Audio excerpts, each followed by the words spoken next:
Most are afraid of unknown depths, skirting shores thinking world flat. I'm with the island girls in celebration of new religion. Nobody led me or said this way. I sailed alone on makeshift raft with wind as companion.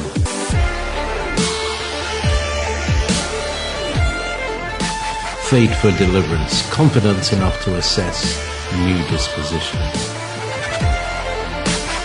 Seekers of lost paradise may seem fools to those who never sought the other worlds.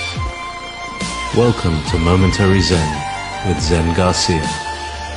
Visit www.fallenangels.tv. You're listening to Revolution Radio. Pick it up next week. The watchers whom left their place of habitation, abandoning their ordinances and making pact, conspired to go a-whoring after the daughters of Cain. They took wives of all which they chose, mixing with those women whom the Kebra Nagas says enjoyed the orgies without shame, scenting themselves for the men who would please them. Evil intentions govern the symbiotic relationship of pagan peoples with these so-called gods, the worship of which from initiation was imbued with demand for virgin, victim, blood, or child sacrifice. Modern Satanism in current piety reflects similar accord. What does that say about these so-called gods still ruling from behind the mask of mighty Oz? Most of humanity are still enslaved to such interpretation. The matrix, now ancient in subjection, is wrapped firmly in the talons of that great dragon, that old serpent known as Satan and the devil, he who deceiveth the whole world. Welcome, friends. I'm your host, Zen Garcia. This is Momentary Zen, and I thank all of you for taking time to join me this evening as we delve into all things esoteric and speak about and share dialogue on the ancient mysteries which have baffled the minds of most and leaving them in despair. Because few really are capable of understanding the underlying truth which ties together the ancient mysteries with the biblical prophecies and the strange conspiratorial nature of what we're dealing with as world. And for those of us that have wakened up, also I want to welcome everybody in the chat room. Those of you that had said hello to me. I was AFK. I had to pull together a few things for this poem that I wanted to read prior to this show, because it would set premise for what I'm going to talk about this evening. It's going to be a follow-up on what I had begun last week in talking about the timeline as far as the incursion of not only the rebel angels, which fell and were here before the creation of humanity, but also the incursion of the Watchers, which took place during the time of Yard. And so I will go into that in more detail, but just wanted to thank all of you in the chat room, Doc and Mad Painter, Zaphod and Zippy, Thunderbird, Pale Rider, Monkey, Tracy, Kevin, Link, and all the others that are not in the immediate scroll. There's, as always, there's quite a number of people here, and for that I'm very grateful. Um, Hello, Kevin from Massachusetts, and everybody else that is tuning in. And I will be reading your comments as well as I'll be taking phone calls from those of you that might be interested in sharing comment on what I'm going to be talking about this evening, as well as if you have questions, because this is a very interesting topic. And as I was speaking about before we went to break,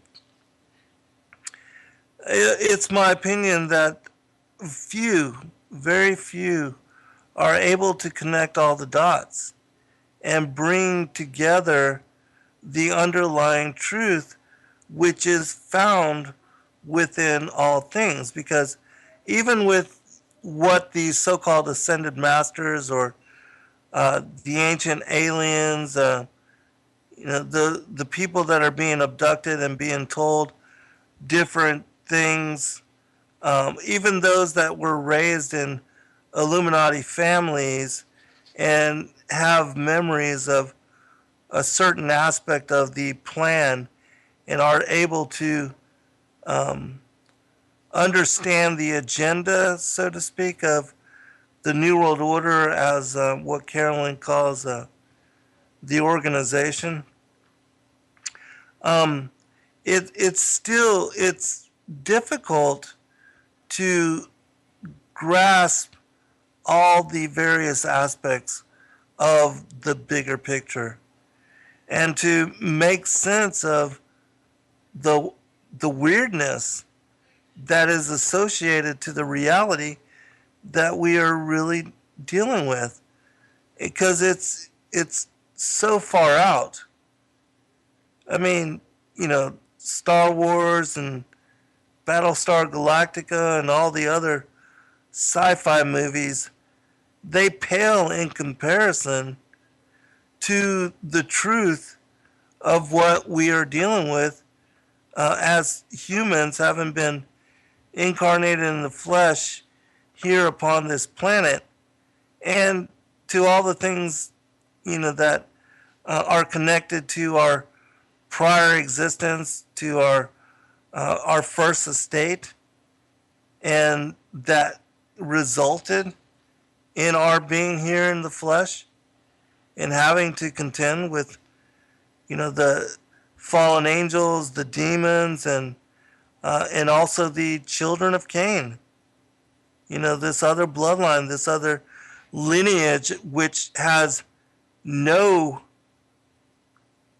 allegiance or duty to the God that most of us worship, the creator, the one and only true God, the mastermind that brought all of creation into manifest being, including all of us and including all of the various angels which are parading around as gods and goddesses. I'll look at some of your commentary here in just a minute. I know that people are already speaking about, and so I'll try to get to that on the first break, hopefully, and then I'll be able to comment on some of the scroll in the chat. But wanted to just continue setting the premise for this ongoing discussion, because again, I think it's very relevant and very important, because I find that so many people are caught up in what I consider to be the strong delusion. And the strong delusion, in my opinion, has to do with, one, that the ancient aliens, the rebel angels or the Anunnaki, that many people consider them to be the creators of humanity. And there's also a friend had sent me a message in Facebook, which will lead into some of this discussion, and I'll get to her questions in the second part, and that will set a good premise for what we will be some of the other aspects of what we'll be talking about here. Because a lot of people, and I'm talking about very well researched individuals, some of those that I consider to be the wisest, most well researched, as well as well respected individuals that have written numerous books, but many of them, in my opinion, again, are caught up in this strong delusion, meaning that they believe 100% that the Anunnaki were the creators of modern humanity. And they also believe that they are going to be our saviors and that they're going to somehow restore the planet back to its former glory, and that we're all going to ascend together into the new age, and that it's going to be a glorious time of everything coming to light, and that all the secrets of our past and all the abilities and skills and things which we have lost in regards to abilities like telepathy and foreseeing the future and astral projection or remote viewing, these type of things, that all of that is going to be restored to humanity, and that it will be a return to the great age of light, or what was called by Hesiod as the golden age. And I know a lot of people that believe in the ancient aliens, they absolutely believe that this is what's going to happen, and that that the coming few years or this coming decade, that humanity will all of a sudden grow up, and all of the differences will be put aside, and will somehow evolve to an enlightened state, and all the things as far as war and the pain and the suffering and all the what we consider to be bad or negative aspects of life here on the planet, that all of that is just somehow going to disappear, and that the ancient aliens are going to lead us into this time of grace and majesty, and that it'll all be good again. Well, it's my opinion that that is all hype. And yeah, they want us to believe that. And I most certainly would love nothing more than for that to be the reality of our coming future. Now, I'm more than most, wish that upon the world and upon our children, and even for ourselves. There's nothing I would want more than for all of us to somehow be part of a grand awakening that would usher in this kind of a time. But what you are not taking into account, and the factor that you are excluding is that the children of Cain, as the physical blood lineage of the devil, they are the ones that control and rule the world as far as the power, the money, um, the control that sit on the thrones of the world today. They don't want anything to do with any of that. I'll get to that here in a short bit, Olive. Olive asks, and then what will happen then in the next period? And so I will cover all that. But let me still continue with, I guess, this rant. The children of the devil, and as well as the devil and the rebel angels and the demons which are walking upon this planet and that are, abducting people and causing chaos and leading people astray and leading people to rape, pillage, and plunder and murder. And they love the anarchy. They love the insanity. They feast on the schizoid energy of this kind of chaos. And for right now, because this world is under the throne, under the rulership of Satan and the fallen angels, that we will never get to a golden age until Yeshua returns to fulfill the fall feast. And if you don't know what I'm talking about, the 7 feasts and festivals that are laid out in Leviticus chapter 23, Passover and the Feast of Unleavened Bread and the Festival of First Fruits, which fall on the 14th, 15th, and 16th of Nisan, which is in March according to God's calendar. But anyways, these 3 days were fulfilled by the crucifixion, burial, and resurrection of Christ in his first incarnation.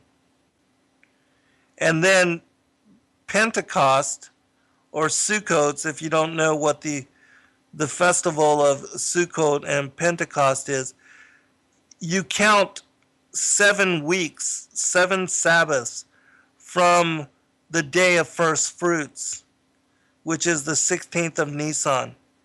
And the 50th day after the day of first fruits is called Pentecost. And that is a celebration of the time that the people were freed from the bondage. The Israelites were freed from the bondage of Egypt. And for the 50 days that led to Moses receiving the Torah on Mount Sinai, the Sukkot, the Feast of Sukkot, or Pentecost, which Sukkot means weeks in Hebrew. This festival marks and honors the receiving of the law, the receiving of the Torah by the people of Israel. But what other people don't know is that it also marks the day, 50 days after the resurrection of Christ, the Holy Spirit came upon his apostles. And so, anyways, and so those 4 spring festivals were fulfilled by the first coming of Christ. And they are linked to the prophetic nature of his coming as well as his return. And so anyways, so the golden age, or what is termed as the millennial reign, won't happen here on this planet until that time. And it speaks about in, I believe it's in Luke chapter 21, how the days that are coming before then are the worst that have ever been on this planet. And so that's why we're going to see, in my opinion, not the ancient aliens leading us into a golden age, or into an enlightened age, or all the ascended masters coming down and all of a sudden making all things better. That's not going to happen. I know that's what a lot of New Agers expect, and they're all hoping that this will, that we're all of a sudden going to be taken into this enlightened age, and the war will be wiped out. But those are all lies. Even the New World Order, they tell you that they are going to bring order out of chaos, and that the only time there will be a seeming peace, a seeming restoration, is when the Antichrist comes to power and gives the illusion of peace and the return to a semblance of normality to the world. And so, this is, in my opinion, what will happen over the next, who knows how long. I'm not saying that, I don't know exactly when, the crap will hit the fan, so to speak, or when the tribulation will begin, or when things will really, really get bad. A financial collapse, a reset of the global currency, the loss of the dollar as far as being the world's reserve currency. Because all these things are in play too. And they will cause a ripple down effect which will destroy America as we know it. And there's no way that we can continue to sustain, there's no way you can contain, that we can sustain the levels of debt that we are incurring every day. At some point, the rug is going to be pulled out from beneath our feet, and Americans are going to be forced to live differently than we are right now. And there's also no way that America will continue being the world leader as far as quality of life. And so all of these things are in the works and will unfold. And for those of you that have not read the protocols of the learned elders of Zion, or what the elites have written down for where they want to lead the world, if you've not read this or studied these things, they tell you as to the kind of insanity that they have in store for world. And so I'm not, I'm not trying to burst your bubble or trying to be a so-called doom and gloomer, because I absolutely pray for the best, and I pray for reprieve too. I don't want myself or any of you or my children to have to live in a world as described by the New World Order, the police state, yes, I know America's already fallen, but it's going to get a lot worse than what it is. All right, we've got a caller, so let me see. Yeah, caller 336. Yes. Yeah, what's your name? John, Hey, John, where are you calling from? North Carolina. North Carolina. All right. Did you have a question or a comment that you'd like to add to the program? Well, I just wanted to know now th- um, what is it that you're talking about tonight? Have you even been listening to the show? I just called up.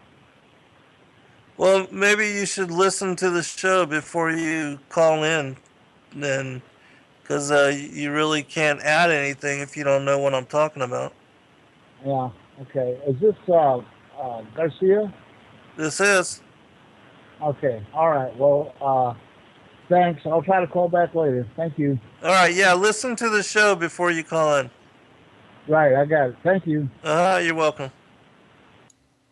All right. All right.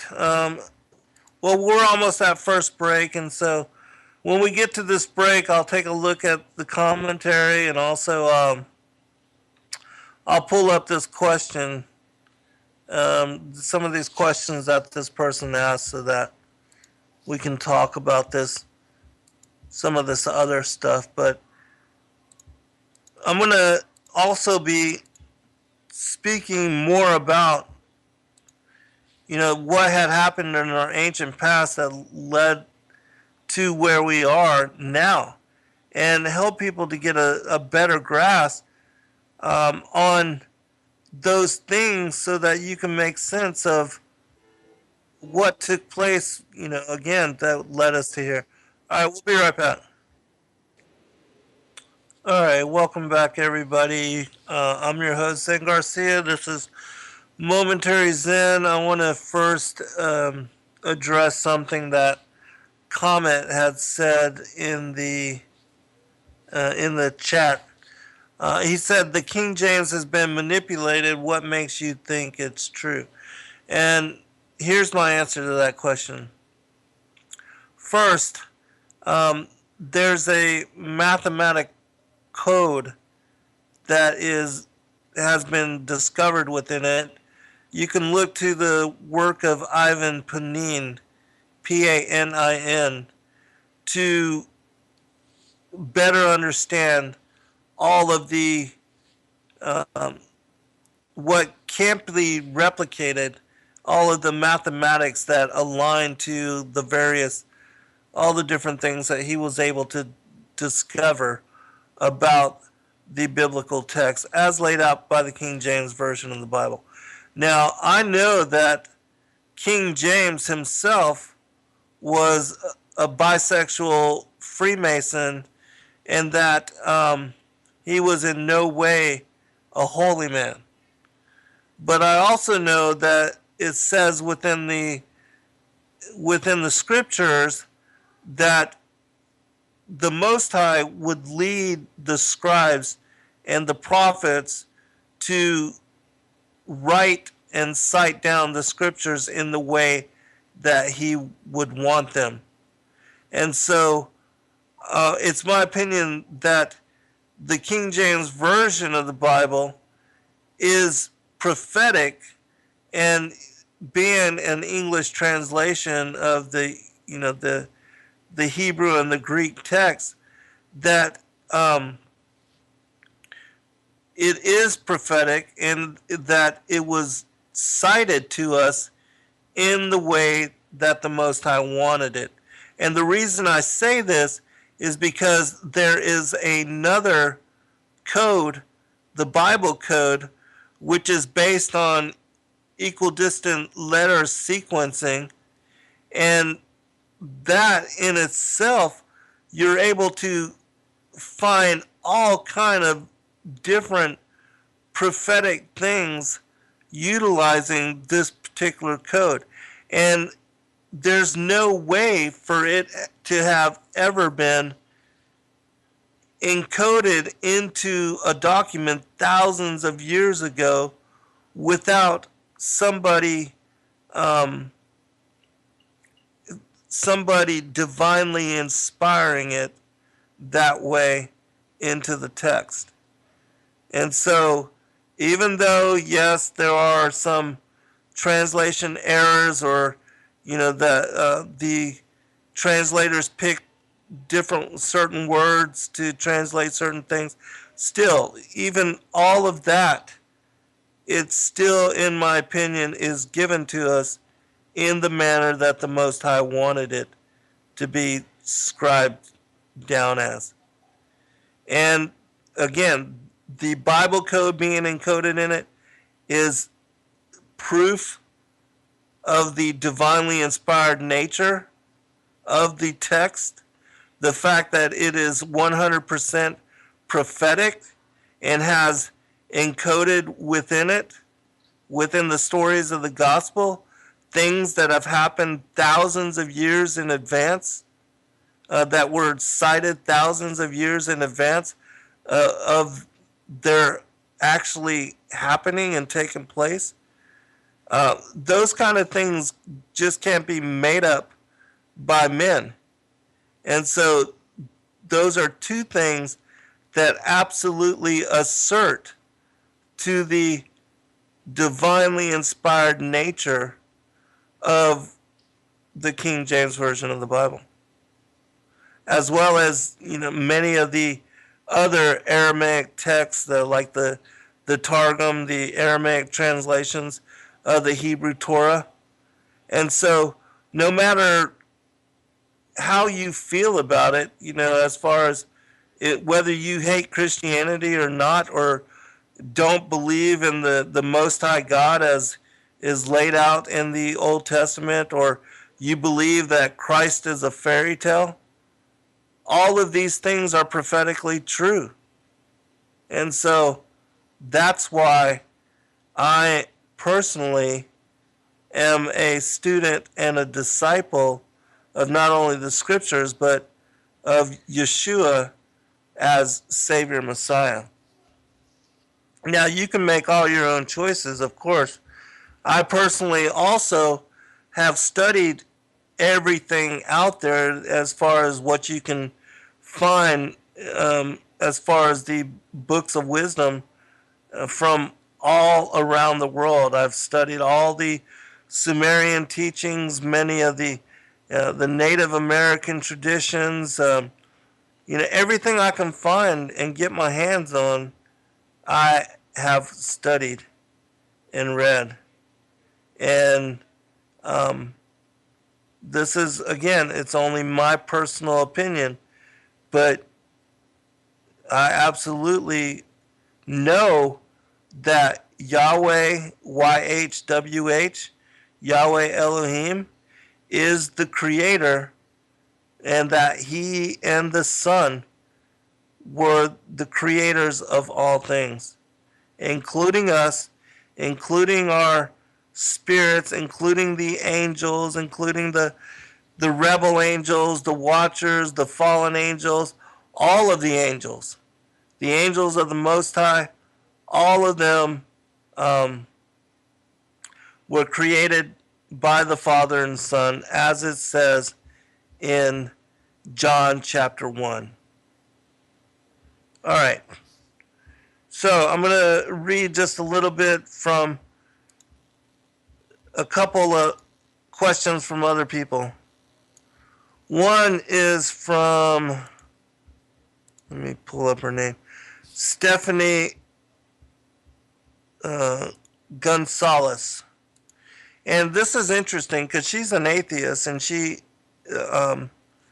sent me this question, kind of a little rant, but I thought it would be interesting to share this with you and then to answer it accordingly. She says, get ready for a big run-on sentence. Have you ever found in your studies the reason why God, being omnipotent and omniscient and omnipresent, would let hell be created and let man come into existence, knowing people would have horrible lives and suffer eternally? The average atheist doesn't really respond. doesn't really respond much to the answer of our free will. I don't know if you've ever found something deeper that would help me myself with that answer and others who are atheists. It doesn't make sense to many, but that question with a good answer, I believe, can save millions. All right, and so I'm going to answer her question. Well, first off, hell was not created for humanity. It even says that within the scriptures. Hell was created for the fallen angels, the rebel angels that went to war against the Most High, and that, the 1/3 of the angels that rebelled against him. Hell was created for them. And the reason it was done so is because even after they were given free will, rather than serve him, serve the Most High God, they wanted to be as God themselves. And rather than live in a harmonious world under the monarchy of the Most High God, the Father and the Son, because again, both of them are God, he gave the angels free will, and then Lucifer decided he wanted to be as the Most High, and then he tempted 1/3 of the angels to join him in rebellion and overthrowing God so that they could assert their will for the world and create, lead creation in how they wanted to run things, which we're getting a good taste of that with the whole, agenda of the New World Order, the police state measures, the rule with impunity, the, again, murder, rape, pillage, and plunder that they have us all involved in as world. And so hell was not created for humanity. It has been expanded in order to accommodate those, as far as humanity, those that join and align with Lucifer in his continue and ongoing rebellion, because the war in heaven is now taking place and has been extended to this planet. The enmity that began in the garden with the birth of Cain, the beguilement of Eve, the seduction of Eve by Lucifer, and her impregnation with Cain as the firstborn hybrid son of the devil, that he was the one that began the bloodline, the lineage of the children of the devil here upon this planet. And as I said in the first part of the last 15 or 30-minute segment, they do not worship or serve the same God as the sons of Adam. They do not want goodwill and joy and peace and, and all the good things of the world to be extended to all people everywhere. The right to life, liberty, and the pursuit of happiness. They don't want that. They want to be in control. They want to rule. They want to make all the decisions for all the rest of us. And they want to be above the law so that they can involve themselves in things that are considered to be abominations. They don't want to follow the Ten Commandments because they don't care anything about serving each other and humanity. All right, we've got another caller. Let me take this and then I'll finish the rest of this answer. All right, caller, you had a question or a comment. Where are you calling from? Yeah, Zen, this is a hijacker. I'm only calling for a minute. You got a great show. I always catch you every week. Listen, I notice you keep using the term planet. Have you changed from going from planet to flat Earth back to planet? I'm just trying to find out, where you're at on that. No, brother, and I'm working on a book about it. But, anyways, I'm no, I'm not supposed to be talking about this right now. Yeah, I just what I'm saying is that you use the word planet. I mean, is that you still believe that? No, no. I Okay, don't. okay, Zen. All right, thanks. Great show. You got a great show. I would get to contact you, but my computer got nuked and my Skype got wiped out, and so this is some cut off. Okay, Zen. Take care. All right, you too. God bless. Bye. All right. So, anyways, um, going back to what I was talking about with this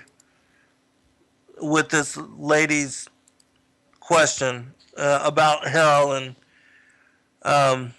why it was created and how come God allowed man to come into existence, knowing that people would have horrible lives and suffer eternally.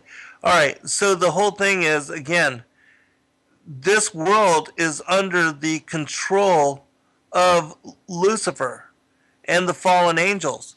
And our falling into flesh is our chance to know good and evil, because Adam and Eve fell, they lost their bright nature, they lost their immortality. Then they would be exposed to the duality of good and evil. And it's the same thing for all of us now.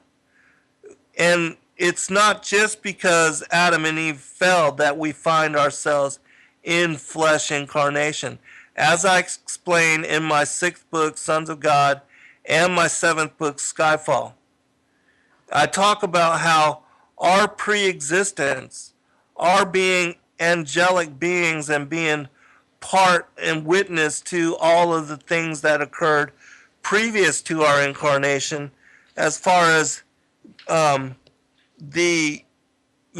predestination and also our being witness to the war in heaven, those things led to our personal incarnation into flesh form and the circumstances of our lives. But it's only because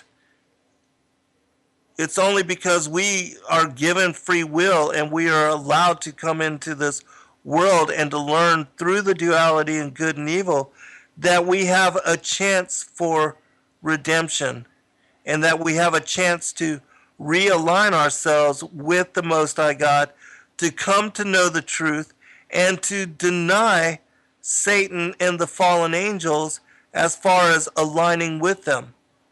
And if you make those choices, if you make those decisions for yourself, you can be counted with the elect.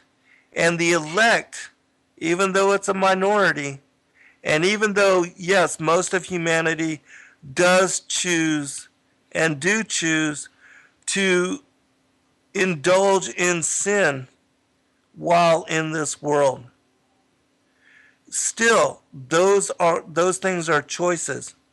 We also have choice to be good people, to honor each other and one another, to follow the commandments, and to live according to the example of Christ. You can still partake of the pleasures of this world, but you don't have to become so indulgent in them that you go to the side of, as far as being an abominable kind of person. You can be a good person and still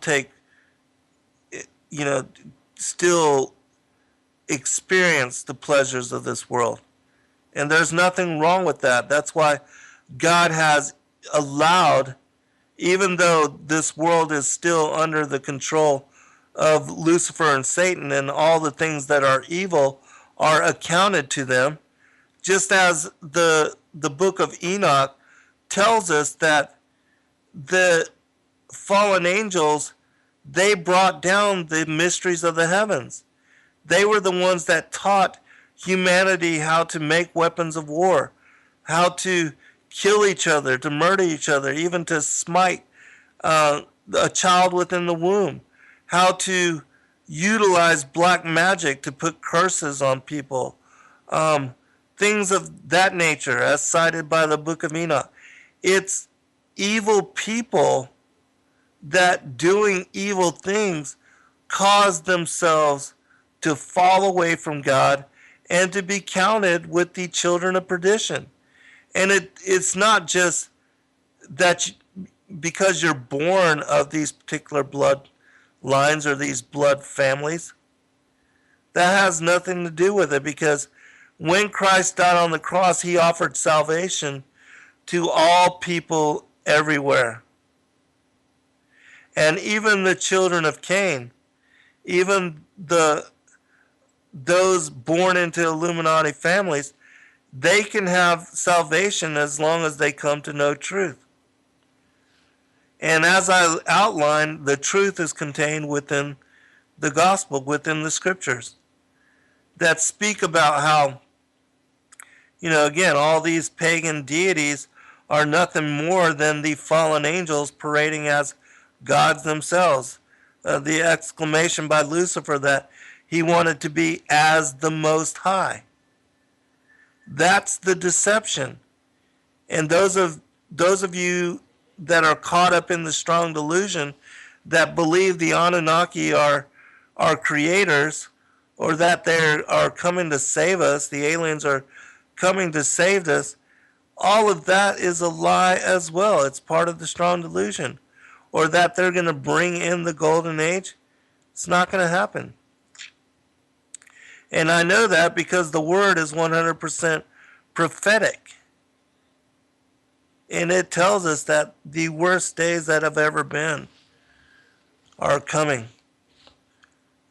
In the New World Order, they tell us the same thing. And that's, they're the ones that serving under Satan and Christ, serving under Satan and the devils, the demons, that's what they have planned. That's what they have in store for us. All right, so going back to Stephanie's question on why God would create hell, or why he would allow man to come into the flesh. He allowed man to be born into this world so that we can have part in salvation, not have part in hell. If that's the choice you want to make, well then, especially for those that are, we'll be right back. Hey, welcome back everybody to second hour. I want to, before we continue on, I just want to really thank everybody in the chat room and the listeners of Revolution Radio, because I know that a lot of you are, even where I was not even long ago, even though I've have come to full circle as far as my understanding and study of the gospel and the scriptures, for the longest time, I knew God, but I did not know or believe in the Son. I did not believe, and it did not make sense to me that God would even have a son. And so I didn't understand how all that played out until, as I said, I was brought full circle back to the scriptures.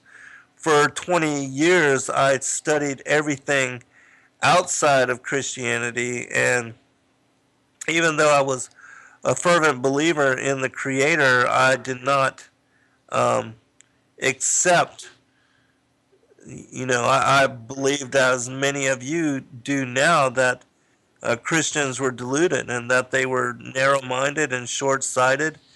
All right, we've got a caller, and then I'm going to answer back.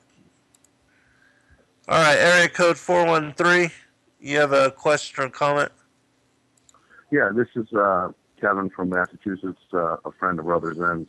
Hey, brother, how are you, man? It's really good to hear your voice. It's been a while. You doing okay?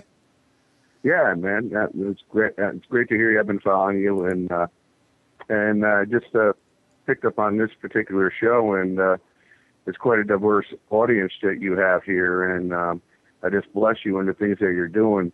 And coming from my background, breaking out of that new age thing that I did, I just want to remind people that you're here to hear everybody. I mean, the people that don't particularly believe in what we believe might come to a place where they find common ground with us if they just ask the Lord, like it had to happen to me. It's funny then, coming full circle, like you've talked about with me before I even did shows with you, coming from my background and just looking at the scriptures and matching it up, and everything hits 100%.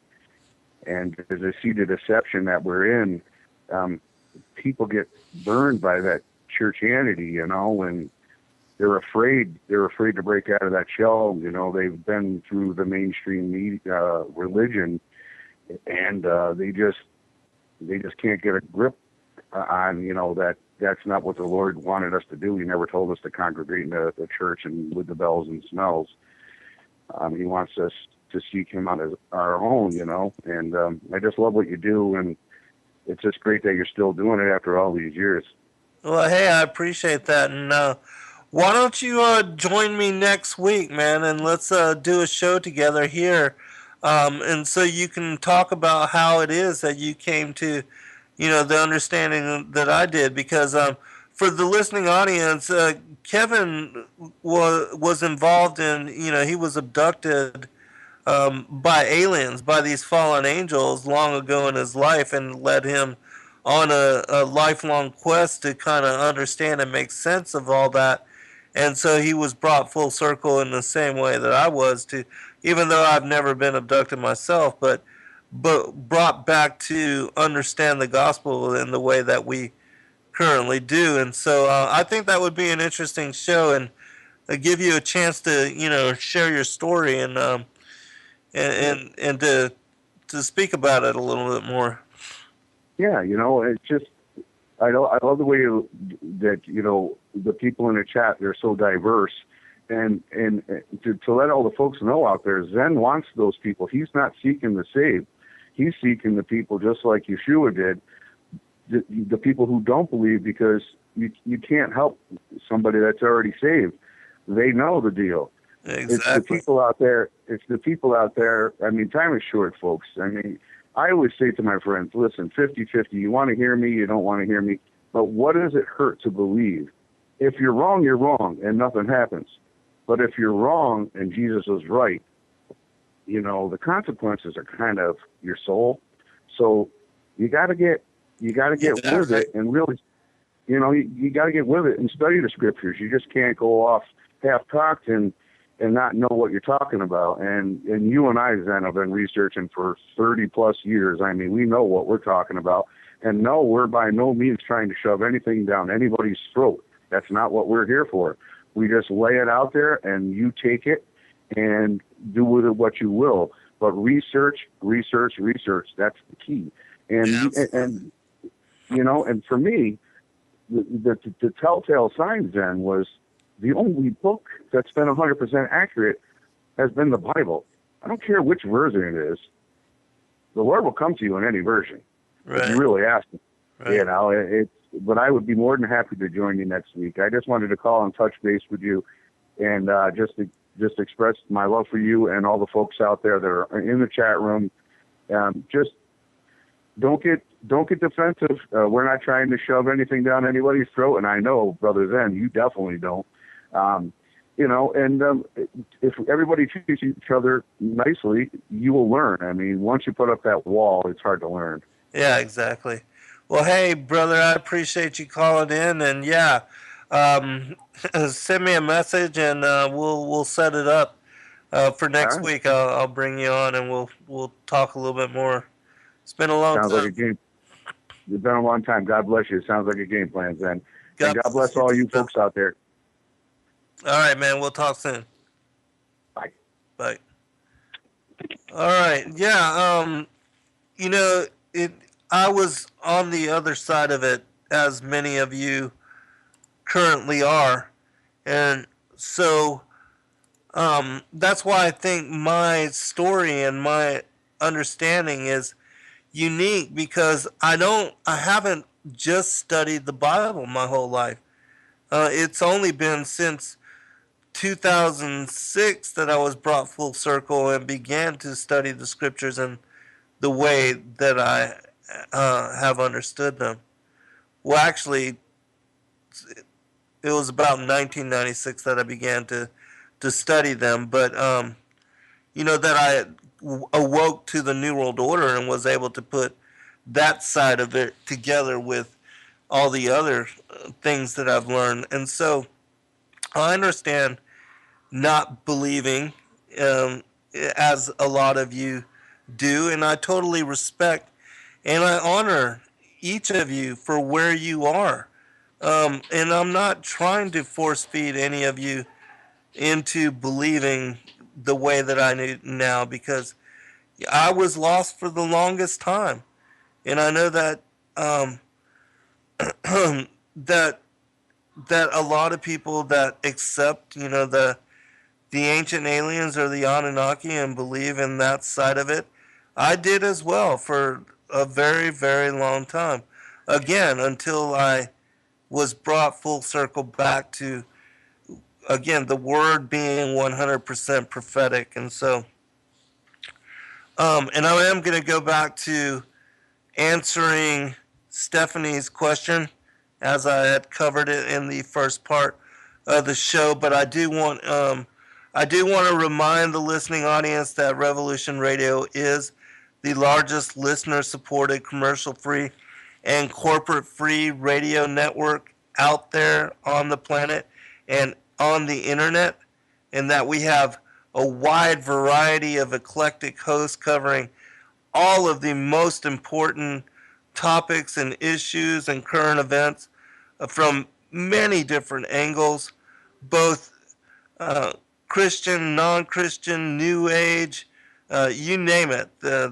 There's a wide variety of opinions and belief systems here, and that's also what makes Revolution Radio so unique is that we are a motley crew of eclectic different belief as far as believers and different ways of being and different have come to understanding on the world in different manner, and so that makes our fellowship that much more extraordinary, and and there's always room for learning from each other and in gaining insight from you know from people that have studied other different aspects of the strange nature of what's going on in the world and coming together and meeting here and utilizing Revolution Radio as a platform for sharing those opinions and sharing and having discussion with one another on all the things that we do talk about. Um, that's what helps each one of us to grow and to learn more. I know that I've learned a lot of things from many of you as listeners. And the questions, the commentary, the links that you've shared, you've opened me up to stories and to things that I otherwise would have never been exposed to. Um, Interesting, individuals that you've asked me to interview and have given me the chance to do exactly that, to bring on people that I otherwise may have never have met and never had chance to share time and interview with. And so for that, I am eternally grateful to each one of you. And as I said, I honor you for where you are. And I'm only trying to help, to shed some light on um, what's going on here in, in my perspective of the world and its connections, as far as the elite's connection to the seed of Cain and to the children of the devil, because I don't know many people at all that talk about that angle. And I can't tell you how much grief I receive from speaking of truth along those lines. Because most mainstream or even alternative Christian radio host broadcasters, they won't touch me with a 10-foot pole just because I speak about that and because I've written my fourth book on that particular topic.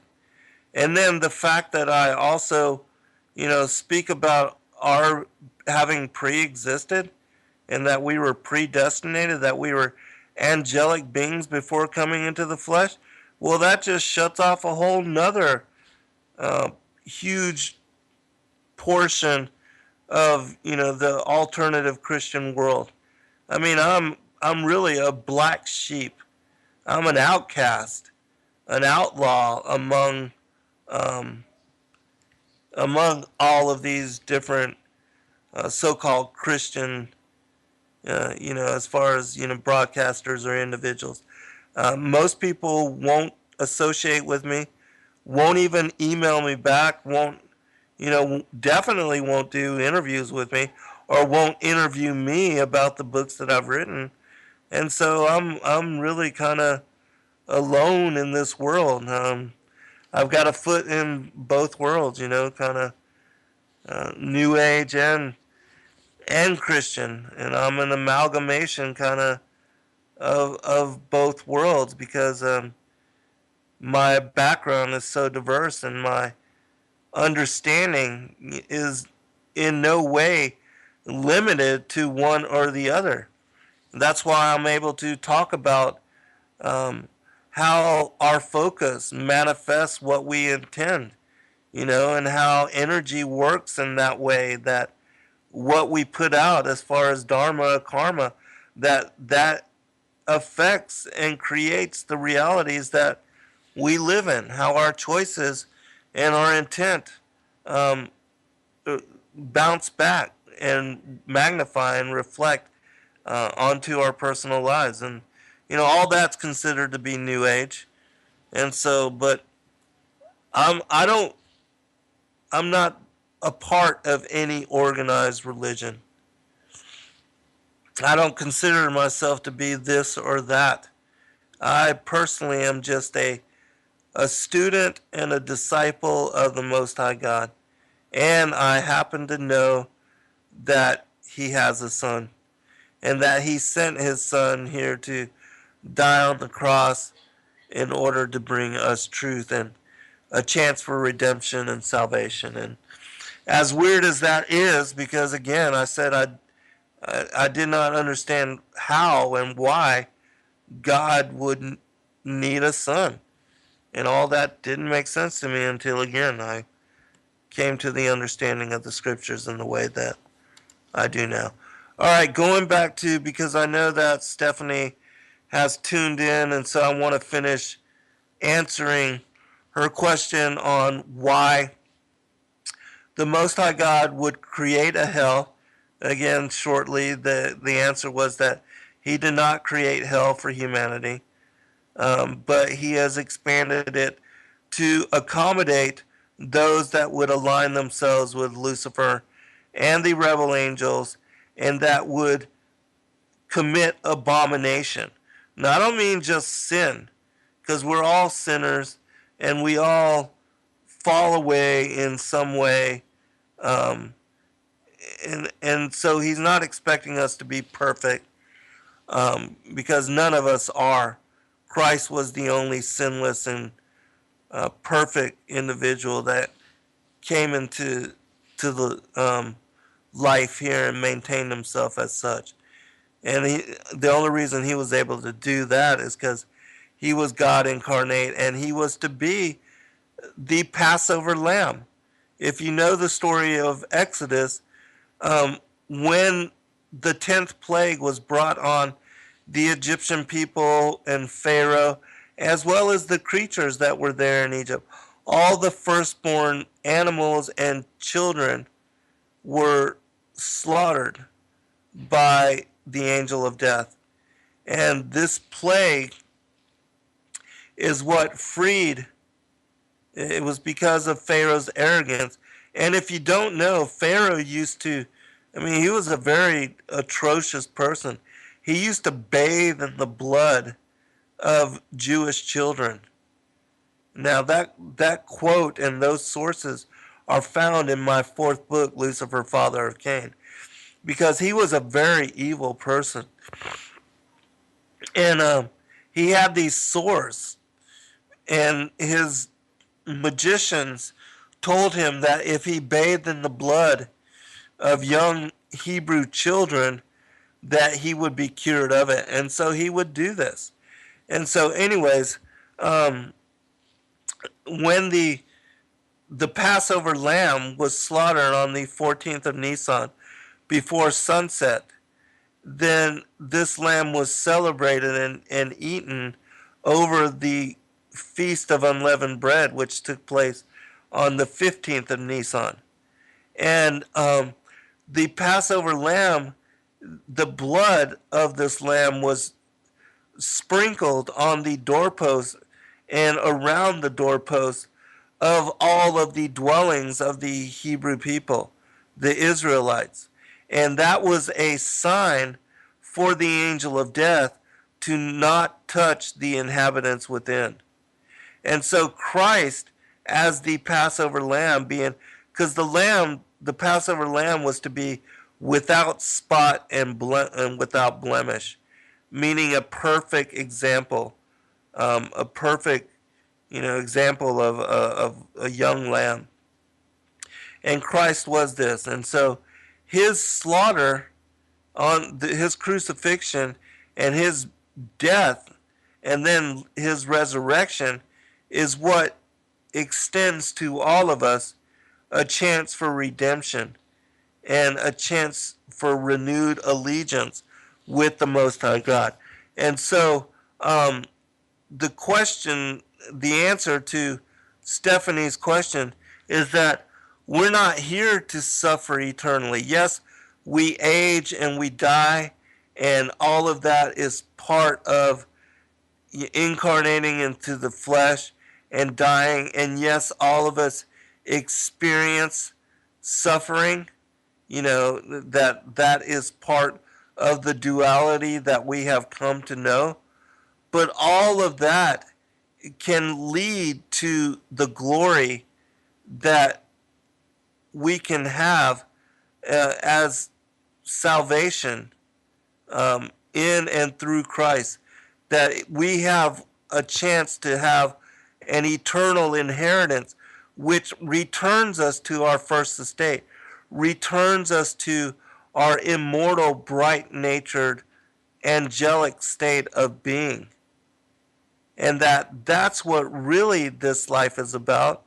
I know that especially now that the New World Order has firmly grasped the reins of global rule and has instituted police state measures and has made life not easy for a lot of people, and that many people are having difficult time even finding enough food to eat, even having enough money to make it from month to month. That these are very difficult times, and as I said, they will get increasingly more difficult because this is what the New World Order wants to bring upon the world. And, they create money out of nothing, out of thin air, and then loan this money to the governments of the world at interest. And that's how they have increased their power. That's how they have garnered their control. And as I talked about with the Matrix, The Matrix was established by them as a way to indoctrinate all children into the whole belief system, materialism, that to buy more and to have a big house, and that happiness is all aligned with having a bunch of nice material things, and um, all the good things of life, and to be able to eat all the steak every night or whatever, when really you can enjoy life with the most simplistic. I mean, just having enough to feed your belly every day, even if it were to be, that you eat rice and beans every day. I mean, that is a huge blessing, but people don't see it as that anymore. We think that just because we can go to the grocery store and have access to all of what's available in the grocery store, that we should be able to eat different meat with every meal, and different things, uh, as far as all the good things that are in the grocery store, when there's so many people that are living on 80% of the world living on less than $2 a day, and that there's many kids that are starving, suffering just from not having enough to eat. But many of those children and those families, they find joy in the everyday, just from their simple existence. And many of them also have faith much greater than what Americans have. And here in this culture, in this in our country, we'll be right back for final segment. All right, welcome back, everybody, for final segment. And so, again, I just want to remind everybody that if you can afford to, though definitely don't put yourself out, please do go to freedomslips.com and support the network. Um, you can click on the donate button, it'll take you right to PayPal. Even if it's just for the price of one meal, the something that you would spend $10 on, you can purchase T-shirts, coffee mugs, the bullet drive with all the emergency resources, documents, the non-GMO seed packs, or buy access to the archives, and open yourselves to listening to all the different various hosts that you're not able to catch live, that may come on at a time when you're asleep, depending on which part of the world that you live in. And so, anyways, we appreciate you and your fellowship, and thank you in advance, for supporting the network in all the ways that you do. And so, what I was talking about as the war, with this particular bloodline that is dedicated to Lucifer. This is why you have the Freemasons and all these different secret societies that don't seem to be in any way associated together. Why it is that they, worship Lucifer as the light bearer, and why it is that things like Ancient Aliens, they are turning it upside down and say that um, that Lucifer or Satan is actually a good guy because he brought us different cultures all of these advancements. He brought technology, or Barossa speaks about how Dagon taught mathematics and different, um, as far as different linguistics and different sciences to the various cultures and peoples that he went to, and how these fallen angels, they have brought down a lot of technologies and a lot of advancements to all the different people of the world. But what they don't tell you is that they demand blood, children, and victim sacrifice as payment for their having brought down these mysteries and shared such secrets. Um, and so, anyways, going back to these particular bloodlines, the the fact that the sons of Adam do not know about the children of Cain, nor that they are waging war against us, and that they do not want goodwill for humanity, and don't want people to have life, liberty, and the pursuit of happiness, or to have these same rights and freedoms and liberties extended to all people everywhere as what most Americans believe our country was about, and that founded on these principles that this is what we wanted for the world, and are going to war against these terrorists. That's what we're trying to do and trying to accomplish. What they don't realize is that from behind the scenes, it's these elites that actually fund the terrorists with our taxpayer money, and then they also put into power the different dictators and tyrants that have ruled over various countries of the world. And then when they get them to commit atrocities against their own people, they use that as a pretext to go and invade their countries and to steal their natural resources. And so unless you understand the controlled opposition and the way that the boogeyman is created by the elites and by the system, the matrix, and that this has been the modus operandi of the way that they have worked to not only overthrow countries, but to assert their power and their control, and to the theft of natural resources, even with the way that the International Monetary Fund works. They loan, millions, even billions of dollars to various dictators around the world, and then their people are responsible for paying that debt back. And in the meantime, these leaders, they squander the money. They use it in whatever ways they want to. They usually it's to purchase goods or services or supplies from the various transnational corporate companies that also are run by the elites of the world. And in that way, the IMF or the elites, they get their money back. They get to utilize this money as profit, and then all this debt is put on the backs of all the different peoples of the world. And that's how they create debt slaves and internment in that way.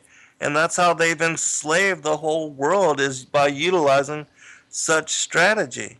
And so if you don't know that, yes, indeed, there is this particular bloodline here upon the planet, and that they utilize such techniques as a way to assert their control and assert their ability to do what they do, then you would be at a loss for trying to make sense of it all.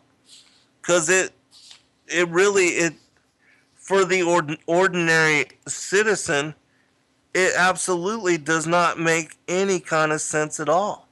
I mean, how do you wrap your mind around the intricate workings, the intricate details of the manipulation? I mean, even the fact that they basically create money out of thin air and then loan it to the governments at interest, and then force people through taxes to pay this interest, and then they utilize this same money to fund both sides of a particular war, which includes the governments and also the terrorists, and then they pin these different minorities against each other, and funding both sides of the war is a great way to increase profit, and also to slaughter people that you consider to be useless eaters, and also to overthrow governments that you don't want in power. I mean, it's a win-win for them. And the whole time, we're like, okay, like with 9/11, with how those terrorist attacks unfolded, and how many Americans were duped into joining the military, and how many Americans lost their lives or lost their limbs or had their lives changed from the wars of Afghanistan and Iraq, the improvised explosive devices, and how the elites were able to get rid of all of their old armaments. They sent the soldiers to war with pre-Vietnam stuff, you know? They were dropping bombs as fast as they could just to get rid of the old stuff. I mean, it is insane. And I really feel for all the soldiers, because here they're coming back having, been duped into supporting a war of aggression, because Iraq and Afghanistan, neither of them had anything to do with 9/11. They were tricked, as we were all tricked, by the attacks of that day. And they joined the armed forces in order to fight for the flag, to fight for their families and our country. And they put themselves in harm's way in order to kill these terrorists whom they thought were the ones that had masterminded the attacks of that day. And then, being exposed to the depleted uranium, and then taking the forced vaccines, and being shot at, and stop lost, and being sent over and over for 3, 4, 5 tours of duty, and then coming back and not being able to settle down to a normal semblance of life and civilian life, and having all the memories, and then not getting any support from the VA other than, here, take this drug. And then these soldiers are killing themselves off in droves because they're not getting any support from the VA system. They're being denied care. They're being denied their benefits. They're being denied any kind of monetary or, emotional or medical support.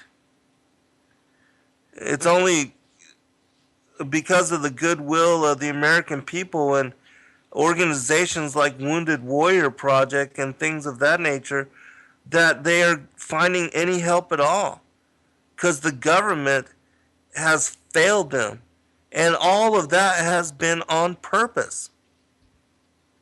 All of this has been done on purpose.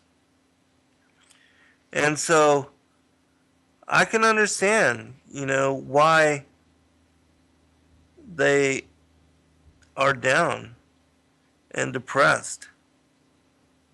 But the thing again is, you have to do your homework. You have to do some research. You have to make truth and getting to the root of it part of your priority for life. Otherwise, you're just going to keep getting led astray. You're going to keep getting duped, and you're going to keep getting pulled into the overwhelming weight of this world, because that's the way Satan has established it.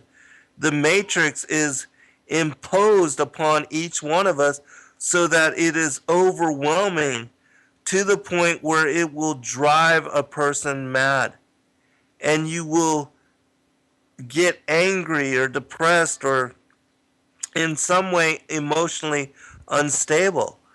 It's only by being grounded in a faith that is greater than this world and understanding that we are not here for getting caught up in all of this, that our true purpose is much greater than the carnal aspects of this world, and just having children and leaving a legacy. And whereas everybody thinks that, the whole point of our coming and being born into the flesh is to get a good education, get a good job, and when we're 65 and old enough and worn out enough, we can finally retire and enjoy the golden years. That is an illusion. That whole American dream is an illusion. Spending more money than you have, living beyond your means, that doesn't bring happiness. The truth of the matter is that happiness, true happiness, can only be found, in my opinion, in the certainty that we can have part in a salvation, in an eternal inheritance that will put us in an existence where we no longer are exposed to the evil that is so predominant here upon this world.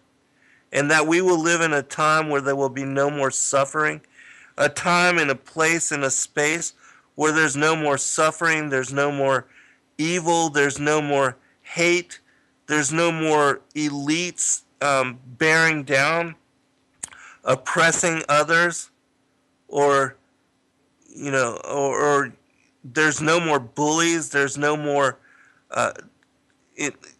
as far as bosses or need to work for anybody else. There's not even a monetary system. I mean, the next world and what the Most High has available and prepared for us is beyond our able to grasp as far as the differences and the kind of joy, the kind of ecstasy we will be in every moment experiencing, because we will be overwhelmed in the joy of just simply being. I mean, we can't even fathom that kind of joy, that kind of happiness. And then to also be within the presence of the Creator, the real God of all creation. I mean, we can't even imagine it. We can't even fathom it. It's the words fail to convey what that kind of experience is going to be like. The human mind is incapable of even imagining what kind of joy and what kind of experience of that kind of world will be like. And so that's what it's really about. And this world really, as far as the journey of immortal soul, one lifetime in the journey of immortal soul, it's nothing but a blink of an eye. And so yes, we do suffer in this world. Yes, we are exposed to evil.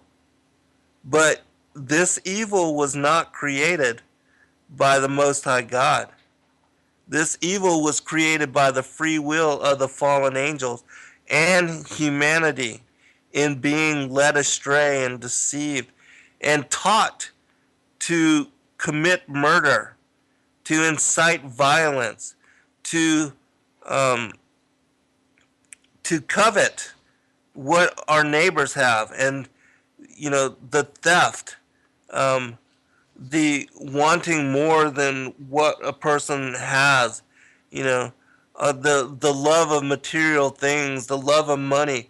These are the kind of things that create the evil that we see in the world.